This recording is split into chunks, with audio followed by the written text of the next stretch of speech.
and you do your best at everything. You do your best. You just do your best.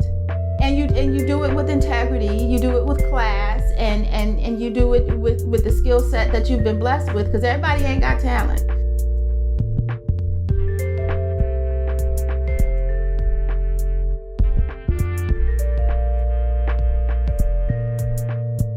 Well, hello, all my beautiful leading ladies. Welcome to our podcast. And this week we have Audrey Harris joining us, and welcome our co-host, Renee L. Paige. Hello, leading ladies. Let's see how we're going to be led today. Well, we'll start off with some rapid fire questions. Renee, do you want to do the first one? Okay. Audrey, what's your favorite book? It's a Bible, only because I've studied it, I want to say professionally, but I have a master's degree in it. Okay. And that's what I wanted, to be able to say I have a master's degree in the Bible from a human perspective, because there's a lot that the Holy Spirit, he will reveal something to you every day, and that books look different. Yes. Formative. So I can't say that I know it. I want to be very clear on how that I know it. I know it from a human perspective in books and doing exegesis and all that we can do with the different languages in the Bible, even Coptic, so I know it from that perspective. But yeah, it's the Bible. What was your favorite purchase under $100 in 2021? My iCock juicer from Amazon. Oh, I think it was like 80 something dollars, and it's completely changed my life. I've been on a juicer, honey. Let me tell you, I juice anything with juice in it, and the juice is always worth the squeeze.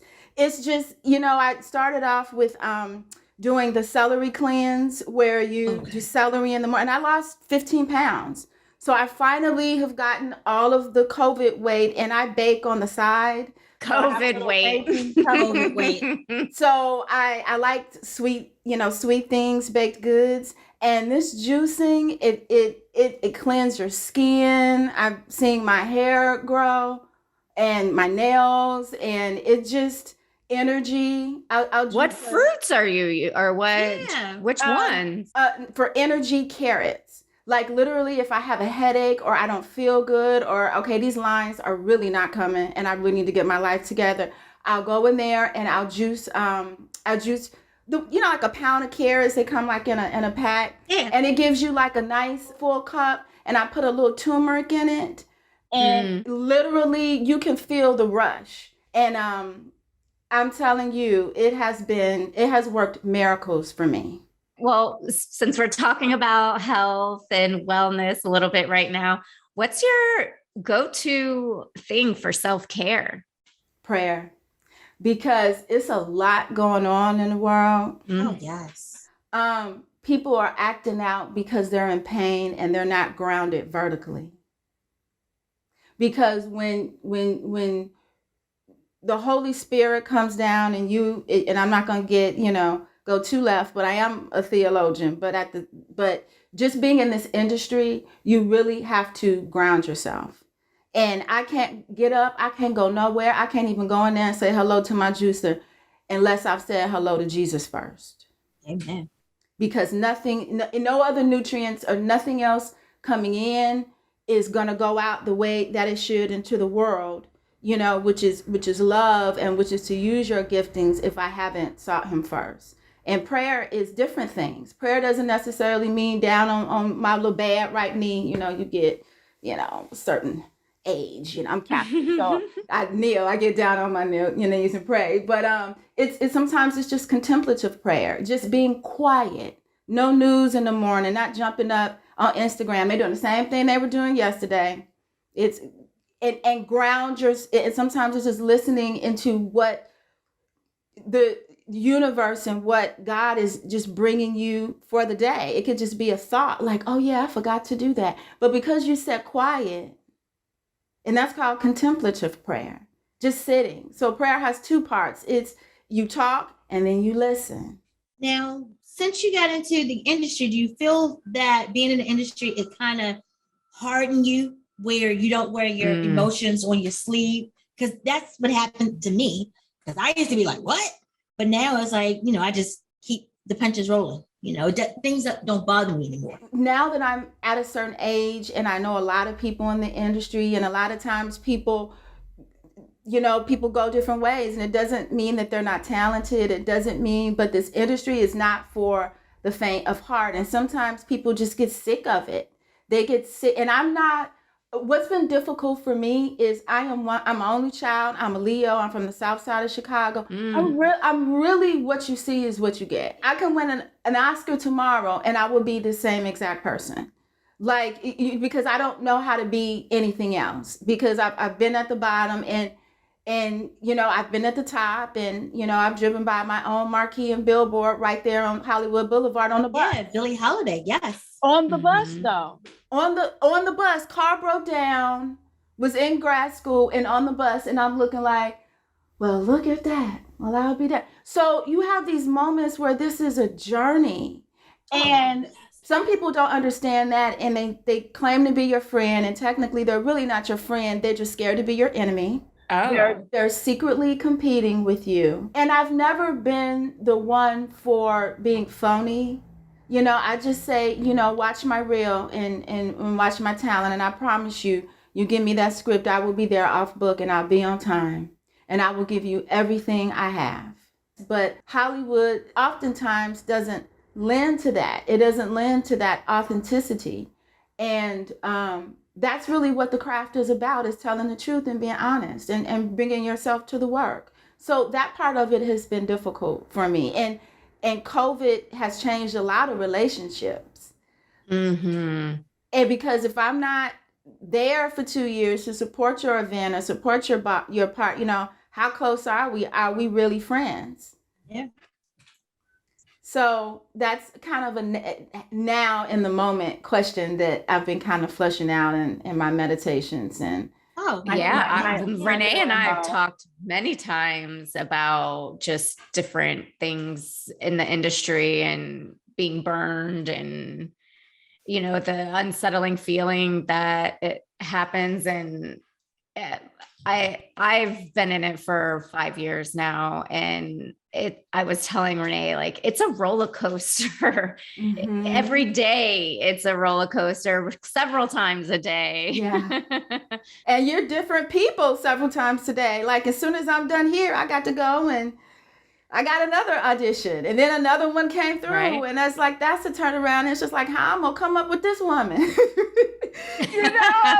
That's gonna be, let me figure out, put the hair up, put it back. Let me take all this makeup need to come out. So. And with COVID, we've had to become our own producer, director, grip and electric, like everything, backdrop. So it's been a thing. But I mean, all of it, because I had to, y'all talking about that juicer. I had ordered a whole bunch of stuff before that, that I could have named instead of that. But that was just shooting stuff, just to set yourself tape for up. Your career. So, it's a constant investment. I say stay humble. Nobody is better than anybody else, because you never know when that gaffer or when that PA is going to, you don't know what God has for other people is the thing. Mm-hmm. So you can't be arrogant and judge and just go on set and just remember that it's an ensemble. As an actor, we're the last piece. Them people been here before you. They've been hanging stuff, putting up stuff, scout location, scout. This has all been in play before you got there. You the last piece. Yeah. And you the loudest one. Well, it takes a minute to learn that. And I had that for the first several times. When I met you, that was my second set that I had ever worked on. I just want to say something real quick to you. I said yes to this podcast, and actually I've watched several episodes. You guys are doing a wonderful job. I really enjoyed it. I just watched the one with the woman that was a lawyer, and kudos to you, Renee. That's a lot, being a nurse and doing all that. Just brilliant women. I just love what women are doing in the medical field and entertainment and in education. This is our time. But I watched you, Antoinette, really handle something so gracefully. And sometimes when you're dealing with people that are under pressure on set, and that sometimes we forget our manners, right? And you just handled something so tactfully and gracefully and efficiently and quickly to remedy something. And I just like the way that you handled it, and I peeped that. Oh, yay. Thank you. Oh, I don't even know what you're talking about, but I know, well, I know you do, but when you stay in a place of being humble and just taking direction and just being about the end game, which is to get this project complete and be about the, you know, the ensemble energy of it all, and we're all working together, then you don't think about it, because and that's what it is all day, every day. It just becomes a really great habit to have. Yep. Mm-hmm. Yeah, this, because you're working, as I like to say, you're swimming with the sharks, you know, in this field. So, you know, it's like she said, it's a roller coaster. And she said, being burnt. And I started off in music management. So you can, oh wow. Oh, that's music is kind of worse a little bit. oh my goodness. Let me tell you, I thought I was she's got some stories. But then now I'm on the producing side creatively, because I have so much up here. So me being a nurse, because at work I get, excuse my vernacular, I get done. So, which makes me a good producer, because I produce, I make things happen. So it coincides with each other, and I'm creative, and I have to be creative. If we're at work, matter of fact, last night I was at work and we didn't have enough staff, we didn't have this. So you have to create stuff. You have to make it work. Yeah. So it helps me as a producer. So I bet it helped you with everything. I mean, y'all were creating PPE at one point. I mean, oh my God, we were walking around in plastic bags. So, and I was raised by an RN. So okay, so you know. And she handled hospice cases. So she was the one that would help people transition on. And yeah. But let's give a shout out to all the medical professionals that made it through COVID. Oh, my whole God, I prayed for y'all. I said, oh my God. So it's been a journey the last few years with everything being an artist. Yeah. And it's still continuing. Because y'all have to go through different things, especially with SAG requirements. You go on set with the COVID, and the production company incurs more expenses with COVID. That could be a couple of $1,000. Absolutely. For COVID alone. Absolutely, like 100%. And it's even changed, you know, the way different projects that I choose to say yes to and projects that I don't. Like, well, I wanted to talk about that. Well, it's so funny because I don't know if I mentioned that, but I initially, we were going over dates and I told you that I booked something. Right. And I was scheduled to, and you know, I just had to turn it down. And everything is not a yes. Everything is because of like COVID protocol, or just budget wise? Budget wise, because that ties into protocol. Budget wise, because that ties into protocol. And also what it is. Right. Like with Alec Baldwin, with the incident that happened, like you have to have it in the budget to have proper people in place for those jobs. And I was using a gun. I also was using a gun. I at this point, I think that we're going to, Helena Hutchins, rest in peace. I think that we are moving to a whole different, it's just going to be a paradigm shift with the way that we're producing the what we need different things for, because there's really not a reason, especially in post, to even have a real gun on set. Well, the way I learned to handle any weapon, anything, whether it's a fake knife or a fork or something, like if you're going to use it like this, is you just hold it out. And if it's a gun, you're holding it up, you're showing everybody you do, whether it comes apart, if it doesn't, you show that. you point it out into the ground and shoot it. So like you do a whole thing, and then you ask everybody if they want to touch it, if they want to see for themselves, especially the actor holding it, especially the actor that it's going to be pointed at. Okay. So right off the bat, those two, maybe even the director and the DP at that point. And then I've luckily been on sets that do that. And when they don't, I speak up and make sure it's done. I work with high school students, and we had a fake gun and they just wanted to roll right into it. I was like, nope. I'm like, there's a safety meeting before you, especially whenever it comes on set. She looked at me like I was crazy. Yeah. No, but practice makes perfect. Like it's fake. Like, why would I do that? Yeah, no, Well, you never know. And apparently, right? Apparently. So, and that would have been my first time using a gun. I've actually never had an opportunity to do a scene like that. But that wasn't necessarily the reason why. It just wasn't a fit at the time. And I think that too, sometimes you have to trust God for more. And so you have to say no to some things. Yeah. Mm-hmm. Does that make sense? I learned. Oh, let me tell you, Antoinette. Yeah. Renee's. I have two children, Corey and Bria, that they're adults and they have the cutest kids. Oh. And I'm learning to say no. No Corey is a complete sentence. Yeah. Corey calls me. He calls me Mom Dude. He was like, "What's up, Mom Dude?" "Hey, Corey." "No." "Dad, I'm just checking on you. How you doing?" "I'm good." "No." Whatever you get ready to ask me, it's no.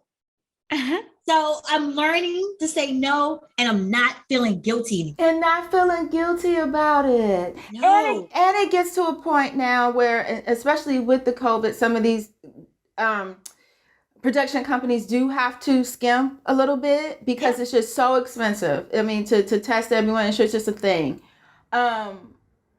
So for me, it's just, and then too, you want to kind of get to a point, in your career where you know your value. Oh, yeah. So, but that's hard. It is. But you have to know your value, and it is tricky because you always want to stay humble and you want to consistently work, but everything ain't a post and everything ain't for you. Yeah, because I know I had to turn down some things, and it's like, well, why wouldn't you? That's not for me right now, know? Right. And right. It's like I was made, kind of made to feel guilty, but I had posture. Uh-huh. I love the idea. I'll be a supporter. Mm-hmm. I'll be a cheerleader, but it's not for me. Not right now. Yeah. It's no now, but we don't know down the road because I want to do something else. Mm-hmm. You get it? I do. Like you have your thing to do, your story to tell, what you want to tell the world. You want that. Like you don't want to tell someone else's story. Or help them tell it. Yeah. Right. And yeah. And sometimes it's too about listening to the Holy Spirit, and it's about relationships, and it's not necessarily saying no, but it's how you say it. And if someone, just like with I go in oftentimes for major casting directors that I know that I'm not going to get this wrong. I know that, there's going to be a name, but it's an honor to be in the room. It's an honor to be asked, and you do your best at everything. You do your best. You just do your best. And you do it with integrity. You do it with class, and you do it with the skill set that you've been blessed with, because everybody ain't got talent.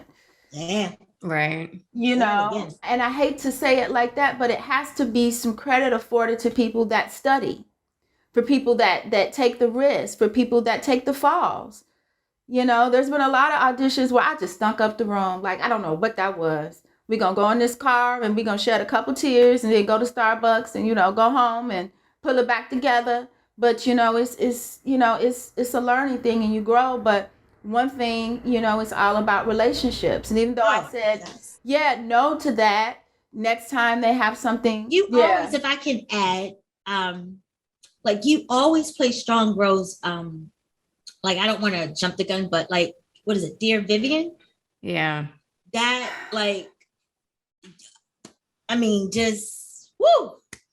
From Baltimore, we'll say you killed it, but you was just awesome at it. Like, Thank you. that's you. like Yeah. your niche is that strong character that I really And a appreciate mom, that. being a mom role too. Yes, You being just a have mom. that warmth about you. Because I ain't got no kids. right. Yeah, I was getting ready. Okay. Yeah, and for you to play it off like that, like that was. If I can ask, how long did it take for you to get into that mindset? Because you don't have kids, Mm-hmm. and to know the feeling of grief and stuff. And so, how long did it Mhm. take for you to? Well, we did that in one take. I think we did another one just for safety and sound. But Wow. I cry on cue. I mean, it's nothing actually that I'm proud of. I know it's a very acquired skill set. I know there's a lot of actors that wish that they had that. Unfortunately, I have it by default of life.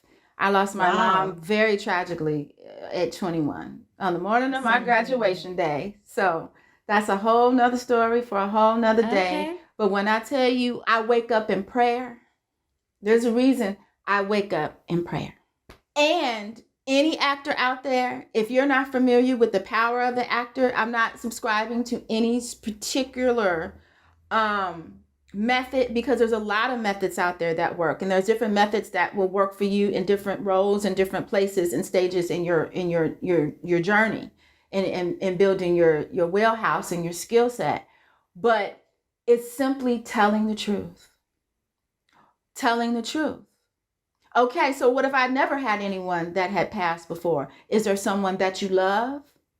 Let's talk about how you would feel. Everybody loves somebody. Yeah. Everybody Yeah. loves somebody. How would you feel if that person died right now? How would you feel? So it's about, where are you? Who are you talking to? What is happening in the scene right now? What do you want from this person? And I told that whole story in one look. All I did was get off the porch. Yeah. Mm-hmm. And it's so funny because dramedy is not my wheelhouse. Comedy is. Oh. Okay. Comedy is. And if you ever see me live on stage, you'd be like, oh yeah, people know me as the quirky funny. That's kind of how Are you in an improv group, or you do stand up? I'm not in an improv group, but everybody keeps telling me I need to do stand up. But I don't I don't disrespect comedians and that skill set. And I have a lot of friends, that are comedians, ones that we love and know, and I've watched them hone their sets, and, I've watched them over the years, comedy, just different places, and watch them grow. And that's storytelling. That's a skill set that I don't have, which is writing. I would have to get with someone to help me. And you can't do all things. I mean, I do so many, what I mean? You can have these fantasies and desires about what you could be and what you could do. And people always say, girl, you really need to do stand up and stop playing with your life, but I don't know if that comedic timing will be revealed to me in that way. Maybe I would love to do a sitcom. I would love to do a scripted, one of those quirky. I mean, and I'm offbeat quirky. Like, I'm nothing how, Okay. I'm not, and I love physical comedy as well. Would you consider yourself a comedian? No, not at all. I consider myself a comedic actress. Yeah, very different, because you get up there on that stage and a joke falls flat. You got to be able to keep going. Or you say the wrong thing, or you get slapped. You gotta keep going. Punchline. Because they always say when you go to a comedy show, you don't sit in the front, because the comedian. So now more comedians going, not comedic actors, but comedians going to get slapped. So let me say, I'm a comedic actor. Right. I like my face. Yeah. Right. But more comedians going to be getting slapped now. And you know what? I'm going to go for this, and I'm going to say, I hope not. I'm joking. I know, but the whole thing is, I mean, we are still living in weirdo land. And again, there's this energy and this consensus that, we may be in a Me Too movement, but we should never be in a me movement. Yes. Okay, like that's a that. very different. I just came up with that. Did y'all like that? But no one likes a bully. And the thing is, this is just not the energetic time for it. I just don't think this is what God is doing in the world. And there's this huge call for love. And there's this huge call for empathy, for understanding, and for a word we need to use more of, which is called grace. Where is the grace? We so hard on everything and on everybody. People need to come up off social media a little bit. Everybody got a comment. But you know what? Not to get on subject, people, like, even though we're coming out of a pandemic, people are still going through stuff. Mm-hmm. I mean, hurt, and it's financial hardship, the politics, just like you said, the Me Too movement, but people are really going through it. Not that I'm saying that certain actions should be excused, but like you said, being empathetic, thinking that people are going through stuff. And it's not a lot about mental health because people are too afraid or too shamed or made to be shamed if they want to go talk to someone. Oh my goodness. I started trying people. to get someone during the pandemic. I was going through every person in the phone book. They were booked. They weren't taking new clients for months. They're like, oh, we'll call you when we get an opening. And I'd have to go keep calling. No, people wouldn't call you back. Most of the time, they just wouldn't call you back to get an appointment, even to check availability. They would ghost you on the voicemail. My experience was similar and frustrating in the sense that I was trying to do like the BetterHelp and the online type thing. Just because after I had to watch this man call out for his mama on this curb like this, every Black person, and not even Black, every person in America should have went and got therapy and should have broke that down. But the sick part about it is that we didn't even have time because vaccines weren't in arms. We was trying to get this clown out of office. And it's not that people are still going through it. We are actually still in it. Yeah. And until we realize the climate and the social, which is where we are, I mean, it's going to take 100 years from now for someone else to do a social study on this time and how it has affected human beings psychologically, physically, mentally, medically, and these poor children that have been out of school and have not for 2 years. Yeah. And I taught high school very briefly. I believe in education with 2 master's degrees. I don't play no game about education. Well, I went to this event on Sunday. Oh, I know who you was talking. You see how that hair went. But I love you anyway. Well, I will say this because half my friends are Howard, especially in Black Hollywood, and we fight all day, every day. But I will say this. Everybody has to have a rival, but Howard, you guys are the best rival that a school can ever have. And I'm telling you, you got the top 2 HBCUs, the best of the best of the best. So you only fight and you only tease and you only engage the best. Yes, but we level each other up. We level each other up. I mean, Howard and Hampton is like... I'm going to tell you something. Hampton women just have that grace and elegance. Well, thank you. And Howard, And you know what? Not to, when we're talking about, we celebrated that, going through everything that we went through. But one thing we can say, it has a positive and a negative effect. But I think the pandemic leveled the playing field. It did. It sure did. Some people liked it, but some people didn't. Because some people came up and some people, and some people did not. And that's another thing, because if you're used to having power and being in the 1%, 2% or whatever, and then you have kids on TikTok becoming millionaires. And I don't even know how to use it good. Absolutely. Yeah. So that's another thing that's adding to the mental anguish, the mental stress, because now pandemic, it was supposed to wipe out the economy for America. But what it did was it kind of changed the mindset of people, and it, like, millionaires became billionaires, thousandaires became millionaires, I'm not a mathematician, but everybody kind of leveled up.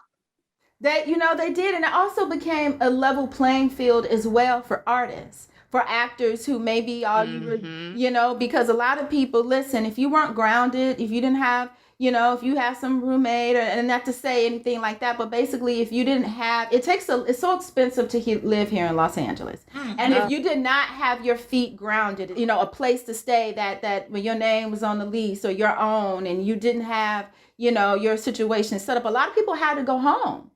Yeah. A lot of people, wasn't able to jump on that self-tape curve. It took me a while to get it. I'm just getting to the point where I can handle, and I've seen something else recently where SAG said they're going to get into a meeting and that they're going to start addressing these sides and all of these large amount of sides that they're 9-10 pages. And mine have been the whole thing and 14 pages. And it's almost like taking advantage of the actor because you think I don't have to get in my car and use my gas to show up. I'm one of those people. I'm better in the room because you can see my personality. You can see my energy. I love it. I take direction well. I look people directly in the eyes. I ain't scared of you. All that good stuff. I wanna do something real quick. I just want to give a quick shout out to Questlove.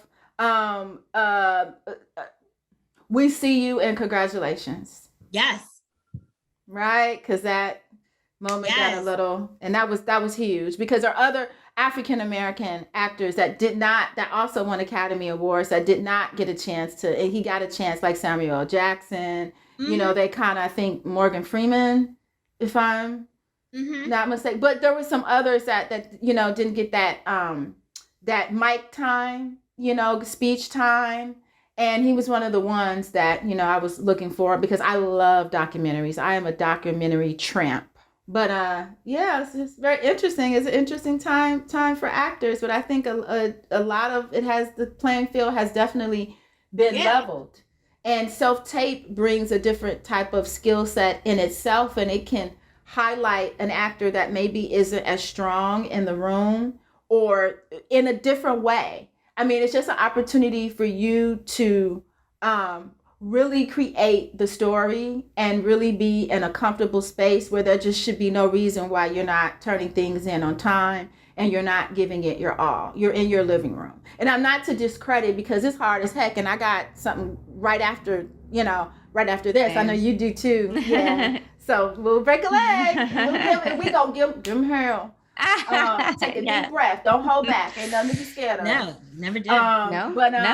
But it took me a second to, I ain't gonna lie, it took me a second to get it down, see where my lighting was. I was like, this is not good. A medium shot, a tight shot.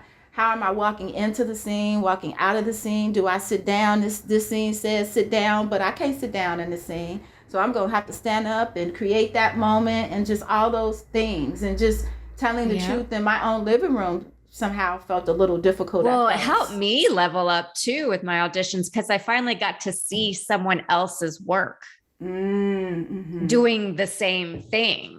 Wow. Okay. Like we have the same sides, in classes and it's like, oh, like, okay, that's how we're all different. And we all say the same story our way and it makes sense every time. And one thing that came through with me, because I stayed studying throughout the whole pandemic and in Zoom class, which was a great way to acclimate me to having to be online. How do you bring that energy to an EcoCast live casting? And you're on this little box, okay, because that's where a lot of producer sessions are now. And you can't walk into that scene the same way that you did in the self-tape. You can't because they're going to miss you. They can't. And it's like it's just all of that, I kind of had to get down, it's in seeing all these little people on the side and knowing how to come in and not fumble with everything. And okay, I'm sorry, I can't see you. And okay, how do I enlarge this? How do I do that? And they're sitting there waiting. And it's another person that came in and said, boop, boop, boop. Hi, I'm so. And they waiting on you to figure it out. Right. So I was that person, kind of like an old lady. Like, how do I minimize the box on Zoom? Oh. So now we always, we are empowering women, and, we want to give advice for the next gen, those that's coming behind us. But define, what is it, an artist versus a celebrity? Because right now, everybody with the TikTok, the Instagram, everybody wants to be a celebrity. Everybody wants to be Jada Pinkett, influencer, Kim Kardashian. So define. Talent. And there's a difference between and the difference is how it makes you feel. Okay. It's how the audience, things are quick clickbait, and they're quick in the moment. Oh, he, that's funny, and you go on about your life. But I wanted to be an actor because you see a movie and it changes who you are. It expresses the human spirit in a way that you've never thought of before, and you go away and you act different and you're changed. It's just like sometimes you go to church and you hear a sermon. It's the same thing. You are sharing your God light and the way that you see the world in a positive light with everyone else. So for me, when I perform, I'm telling the truth. Okay. Are you telling the truth on TikTok, or are you being, and it's not to take away from influence, but one thing I noticed during COVID is a lot of people, and I'm going to say lay people, using that word in the sense that they weren't professional actors or sing. And I seen everyone needed to seem like they needed attention during COVID. Everyone got a second page. Everyone got a new business. Everybody. OnlyFans. It's OnlyFans. Oh I don't have that app, but neither do I. Yeah, no. But in a little bit, as an actress, it was a little bit annoying to me, just because I know social media purposely, and I like things that I think is gonna propel my spirit, and I think that so. And it's just a lot to keep up with, and I'm like, oh, everyone wants to be a star, and I post when I have things, and I do press and that kind of thing, but I'm not on Instagram every day type person, and I don't just need that type of attention, and it's nothing against anyone else, but I'm just private. And I post when I get ready, but I'm private. I just don't need to tell you I'm eating sushi and walking my dog. It's just, But the difference is, it's going to be longevity, who we remember, okay? And it's consistency.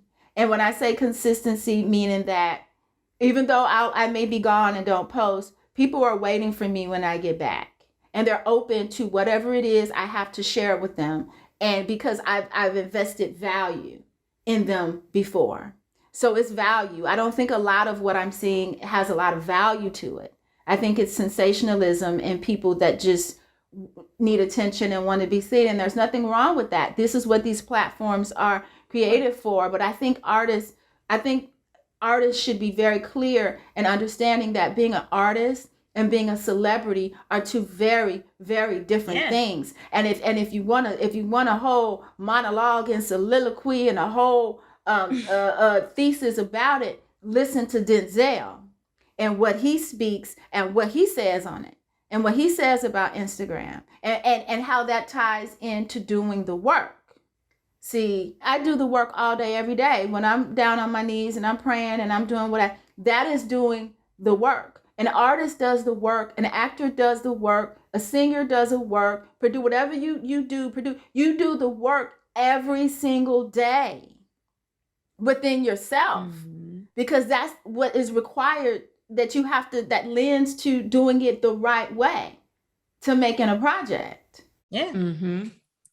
Talk about the Billie Holiday hologram. Talk about that. Brag about that. That's just one of them moments in time. And it was one of those moments in time that I wasn't expecting. And I try to take that experience of how I booked it with everything else that I all my other auditions, and that I really wasn't checking for it. And I wasn't pressed about it. I just went in there and did my job and auditioned for it. But I was actually in grad school at LMU. I had just enrolled that semester to get my master's in pastoral theology. And it was almost like me taking a little break from the industry. I think I had gotten a little tired and, just to do something else for a while and move forward in other places in my life, that things that I wanted to do. And then I actually self-submitted for that role. And I said, what is this? And then I noticed that it was by the actual estate of Billie Holiday. So I'm the official Billie Holiday. And I know. And so they were the producers of it, them, the Apollo and Hologram USA. And it was phenomenal. And I auditioned about, I would say 6-7 times for it. Just went in, kept going in. Wasn't quite sure what it was because they were so hush-hush about it. And it was all in honor of her 100-year, anniversary. And I got the call that I booked it. And I was in class. I was in seminary. So I was in class, literally doing exegesis on Matthew, Mark, Luke, and John. Like I literally got the text and said, can we see you, tomorrow? Apollo is flying in. And I said, excuse me, I'm sorry, what's happening? And I was just blown away. And they said, it's just, I studied her. And I studied her for about 2 years. Her with the estate and the musical coordinator and director, and just all her beats and all her movements, because it was supposed to be where I'm not me as her, but I'm actually her. And the show ran on the Hollywood Boulevard right there for really great press, for 2 years. And it was beautiful to have people call and say, hey, we see your marquee, and everyone came out and seen it. And it was a beautiful thing because I feel like I single-handedly brought her back, because nobody was talking about Billie Holiday until that show. And you sing too. Did you sing? So you had to... I did, but this was supposed to be it's supposed to be so dead on. So I spent about a year in the studio singing double over her tracks, and it was merged. So the predominant voice is her. This is literally all about Billie Holiday. So when I tell you I had to be dead on, I even had to have her, how she just even, like I was twitching my lip in my eye for about a year and a half, because I was so, and like she does this thing where she fell down the stairs. And so she had, she stood to one side. And so, she did have a limp. Yeah, and she stood to one side. So the level of research that I had to do, but it was wonderful because I had access to things that people have never seen, interviews and black and white and different things. But literally, my hip hurt for about 6 months after the project. Really? Because I spent so much time in rehearsal leaning to that one side, playing to that one side. So, it is something, and I believed and I felt a lot of pressure on me because it was the estate, and because I wanted this to be right, and I wanted it to be right for her, and the way that she left here was not right. Oh, definitely. Did you have to get a voice coach too for that? Yeah, we had all teams running on All In. Oh, wow. That's awesome. Oh, and a lot of money, a lot of time. I could imagine, because I love Billie Holiday, love her. Yep, and no one had ever seen anything like it. I would disappear and come back, and it was right in your, no one had ever seen anything like it. It was one of those things that's just once in a lifetime. And I'm so happy that the show dropped when it did, because then that next season, COVID hit. Yeah. So it was a tourist spot, and it was a hot spot for about 2 years. And who can say that they had, I don't care if I don't do nothing else ever in my life. I was on Hollywood Boulevard, and it wasn't like Pretty Woman. So there it is. Do you have time I wanted to talk about the business you started during the pandemic. Yeah, I service Black Hollywood. Most of Black Hollywood. And this has been fantastic how people rallied around me for this. But I actually started an edible company, and it is called Green Chick Delights. I take it serious and from a holistic perspective, because it started in that I was trying to I needed something to help my priest, who was one of my best friends who passed at my parents. She was dying of cancer, and he just needed something to help him sleep. And so I said, well, what can I do? Is there anything I can do? And so that's actually how it started, from a very wholesome place. And I do have a very different take on the plant. I think everything is in moderation. And you did before? No, I've always respected the plant, but I think that there's this stigma about it. And I think that with the medical industry, it's really easy to, the pen and a pad and to take all of these, medications they give you. But there's other ways to control pain. There's other ways to control anxiety. And it really got birthed out of me, like, I have no choice but to charge people. I have no choice but to fully make this a business, because during the pandemic, I had so many people low-key hit me up like, I'm not really sleeping well. Me and my husband haven't made love in a year. Everyone is seriously, because it's a central nerve. Absolutely, yes, it does. And I have people that have anxiety, and they're suffering with pain, and they don't want to be on those barbiturates and all this pain medication. I have people that are in hospice. I have people that are cancer, and I do have people that just want to turn up. But most of my clients, I do a session with, I talk to them and I let them, what are you using this for? What is this? And those are very common things that people are using it for. I have a lot of older clientele.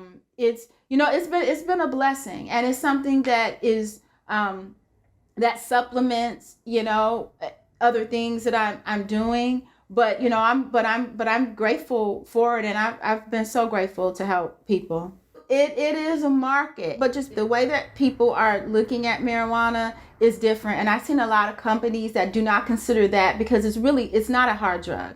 It's not a hard drug. It's people form habits because it's something that they want to do, but marijuana is not habit forming, and that is the difference. It doesn't affect or blow out the addictive center in the brain like heroin and some of these other things. And it's a plant, and if you use it correctly, okay. And so I do potent. I make my own butter. I make everything from scratch. I have gluten free, sugar free. I have some keto clients, but I make everything a potency customization. So I have butters that range in darkness and color from 1 to 8. And so I ask people, so what spectrum do you want to be on? 8 is hospice. Those are people that are coming home. Those are people that are dying, and they have no appetite, and they're just trying to get them to eat a little something, and they're just trying to make them as comfortable as possible. I don't give that butter out to anybody. I have to talk to you, and how are you going to be using this and that kind of thing. But you'll see I have a full line.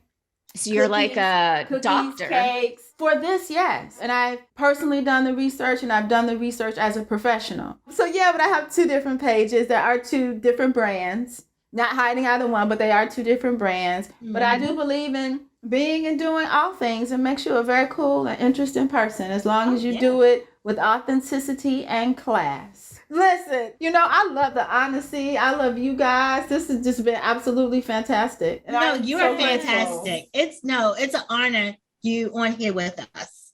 It's an honor. Yes. Thank you so much. You are a trailblazer. You have raised the bar. I just feel lucky, just to be in your presence, because like mine is just, we get stuff done, just because your network will determine your net worth. And it's just I'm still in that. I'll give you credit though. Yes, and we're blessed that you're here and just spilling the tea today. So so we're you just blessed the podcast, just being here and just giving us your knowledge, because just in order to go on, you say your journey is just picking up knowledge and nuggets on the way. And I think I heard you say before, being patient and self-aware, being a leading lady, right? Patience and taking taking responsibility for your part in things, and stepping back and saying, you know what? Yeah, that happened, but there was a better way I could have handled that. Yeah. Or I didn't go all the way through that. It wasn't because of so-and-so. It was really because I was kind of scared. Oh, yeah. Or to say, hey, that could have been a better experience for me. but I was lazy. I could have put more into that. Yeah. Or I underestimated that opportunity or whatever it is, and figured out a way to navigate out of that so you don't make that same mistake and blow your own blessing. Yeah, and showing up and being showing up no matter what. Because and the fact being of the matter, present in the moment. And that's important. That's important. Being present in the moment and showing people that you're genuine and that you care about people. That's right. Well, Audrey, we've already learned so much about you. What key piece of advice would you give to the next generation of leading ladies?